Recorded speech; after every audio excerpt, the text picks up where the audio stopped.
السلام علیکم، میں ہوں زاہد الطاف۔ پاکستان اور ساؤتھ افریقہ کے درمیان ٹیسٹ سیریز جاری ہے، جس کا پہلا ٹیسٹ قذافی اسٹیڈیم لاہور میں ہو رہا ہے۔ آپ سب کو پتہ ہے جس طرح کے وکٹس بنے ہیں، سپنرز کی چاندی لگی ہوئی ہے، خاص طور پہ لیفٹ آرم سپنرز تو وکٹیں لوٹ رہے ہیں۔ ساؤتھ افریقہ کی جانب سے متسامے اور پاکستان کی جانب سے Numan Ali, the head time of their carriers.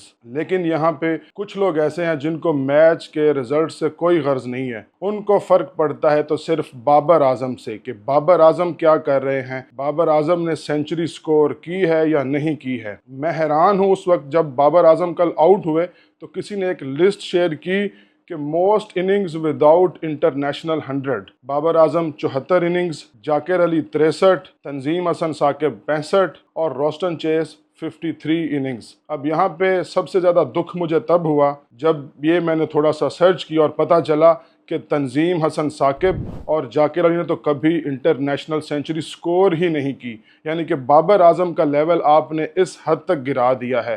Babar Azam جو کہ 31 انٹرنیشنل سینچریز کر چکے ہیں۔ ہاں، یہ خبر ہے کہ بابر اعظم 74 اننگ سے 100 سکور نہیں کر سکے ہیں، لیکن اس کے پیچھے ایک ہسٹری ہے۔ پاکستان کرکٹ بورڈ نے جس طرح اس بندے کو رول دیا ہے، اس کی مثال ماضی میں کہیں نہیں ملتی۔ دنیا میں پلیئرز کو بہت زیادہ پیار ملتا ہے اپنے کرکٹ بورڈ سے، اور فینز آج بھی بابر اعظم کے لیے ٹکے ہوئے ہیں، بابر اعظم کے لیے سٹینڈ لے رہے ہیں۔ جاکر علی جو کہ کبھی سینچری کر ہی نہیں سکیں گے، اور تنظیم حسن ثاقب بھی ایسے ہیں، اور روسٹن چیس نے صرف ٹیسٹ کرکٹ میں 5 سینچری سکور کر رکھی ہیں۔ اگر آپ کو یہ ایسا کمپیریزن کرنا ہی تھا، اگر ذلیل کرنا ہی تھا کسی کو، تو آپ یوں کہتے کہ شاہین شاہ افریدی نے تو 150 اننگز ہو گئی ہیں، فہیم اشرف 130 اننگز میں 100 سکور نہیں کر سکے ہیں، یعنی کہ جاکر علی جو کہ نمبر 7 کے پلیئر ہیں، ان کا موازنہ آپ نے ایسے پلیئر کے ساتھ کر دیا جو مشہور ہیں اپنی سینچری سکور کرنے کے لیے۔ اب پی سی بی نے سب سے پہلے بابر اعظم کو 2 دفعہ کپتانی سے ہٹایا، بہت زیادتی ہے۔ اور پھر جس طرح ان کے خلاف سوشل میڈیا پہ ایک وبال کھڑا ہوا ہے پاکستان میں، اس کے بعد ان کی ڈیموشن، اب پی سی بی نے اے کیٹیگری سرے سے نکال دی ہے، بابر اعظم بی کیٹیگری میں ہے، اور ان کی تنخواہ بھی 45 لاکھ سے کم کر کے 30 لاکھ روپے ماہانہ کر دی ہے۔ بابر اعظم کو اس سے فرق تو نہیں پڑے گا فائنینشلی اتنا زیادہ، کیونکہ ان کے سپانسر ڈیل اتنی زیادہ ہیں کہ بابر اعظم کو کبھی مالی مسائل کا سامنا نہیں کرنا پڑ سکتا۔ لیکن بابر اعظم پاکستان کے سابقہ کپتان ہیں، اور پھر بابر اعظم کو T20 میں جس طرح ڈراپ کیا آپ نے کہ ان کا سٹرائک ریٹ اچھا نہیں ہے، وہ رنز نہیں کر رہے ہیں، ان کی فارم نہیں ہے، تو جس بندے کو آپ نے بابر اعظم کی جگہ پہ لے کے آئے ہیں، اس کی فارم، اس کے سکور، اس کی ایوریج اور سٹرائک ریٹ تو ساری دنیا نے دیکھا ہے، لیکن اس بندے پہ کوئی بات نہیں کرے گا۔ بات کریں گے تو آپ صرف بابر اعظم پہ۔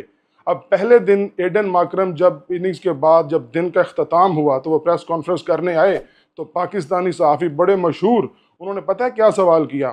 آپ کا بابر اعظم کے بارے میں کیا خیال ہے؟ سوال یہ ہونا چاہیے تھا کہ بابر اعظم کی بیٹنگ کے بارے میں آپ کیا کہیں گے؟ بابر اعظم کی فارم کیسی ہے؟ انہوں نے سیدھا کہا بابر اعظم کے بارے میں کیا خیال ہے؟ بھئی آپ نے کیا ان سے کوئی رشتہ جوڑنا ہے؟ ان کا خیال تھا کہ ایڈن ماکرم کہیں گے کہ بابر اعظم نے 2.5 سال سے سینچری سکور نہیں کی ہوئی، بابر اعظم کی فارم نہیں لگی ہوئی، ان کو T20 سے ڈراپ کر دیا۔ نہیں، خلاف توقع ایڈن ماکرم نے یہ کہا کہ بابر اعظم دنیا کرکٹ کے ٹاپ کے بلے باز ہیں۔ یہاں پہ میں انڈین کرکٹ بورڈ اور پاکستانی کرکٹ بورڈ کو لگتا ہے کہ انہوں نے آپس میں کوئی شرط لگا رکھی ہے پلیئرز کو ذلیل کرنے میں۔ جس طرح انڈیا میں گوتم گمبھیر نے ابھی حالیہ ایک سٹیٹمنٹ دی ہے کہ روہت شرما اور وراٹ کوہلی کے پاس آخری چانس ہے، اگر وہ آسٹریلیا میں پرفارم نہیں کریں گے تو پھر ان کو ساتھ لے کے نہیں چلا جا سکتا، تو یہ بہت غلط بات ہے۔ اور پاکستان میں بھی اسی طرح بابر اعظم کے ساتھ جس طرح کی محاذ رہی یہ کر رہے ہیں، یہ بہت خطرناک ہے پاکستان کرکٹ کے لیے۔ بابر اعظم اکلوتے سپر سٹار ہیں پاکستان کرکٹ میں آج کے وقت میں۔ جس طرح کا سٹارڈم بابر اعظم نے دیکھا ہے، ایسا کوئی سوچ بھی نہیں سکتا۔ پاکستان کی بات کریں تو عمران خان، جاوید میاں-داد، وسیم اکرم، شعیب اختر، شاہد افریدی اور اب بابر اعظم، اس طرح کی کریزی فین فالوئنگ کسی پلیئر کی نہیں دیکھی گئی۔ اور پی سی بی سے یہ کہوں گا کہ آج بھی اگر آپ یہ جو 200-300 لوگ آ کے میچ دیکھتے ہیں، یہ آپ کا گراؤنڈ سٹیڈیم دیکھنے نہیں آتے، یہ بابر اعظم کے لیے ہی آتے ہیں، بابر اعظم کو دیکھنے کے لیے، اور لوگ پلیڈ کر رہے ہوتے ہیں کہ بابر اعظم کب وکٹ پہ آئیں گے۔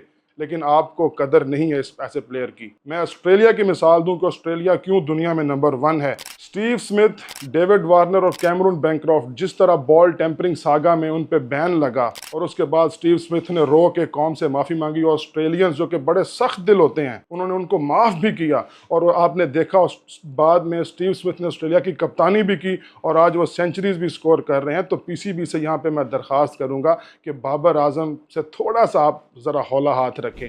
بابر اعظم ایک سپر سٹار ہے، جیسے شاہ رخ خان نے کہا ہے نا کہ I am the last of the stars, Babar Azam بھی لاسٹ آف دا سٹارز ہیں، اور مجھے نہیں لگتا کہ ایسے سٹارز پاکستان دوبارہ پیدا کر سکے گا، خاص طور پہ جس طرح کا آپ نے سسٹم بنا دیا ہے کہ عمران فرحت کو آپ نے بیٹنگ کوچ لگا دیا ہے، تو ایسے حالات میں آپ بابر اعظم جیسے پلیئرز دوبارہ پیدا نہیں کر سکتے۔ تو تھوڑا سا خیال کریں، اپنی کرکٹ پہ فوکس کریں اور بابر اعظم کو کام کرنے دیں، وہ انشاءاللہ تعالیٰ سکور بھی کرے گا اور سینچریز بھی آپ کو کر کے دے گا۔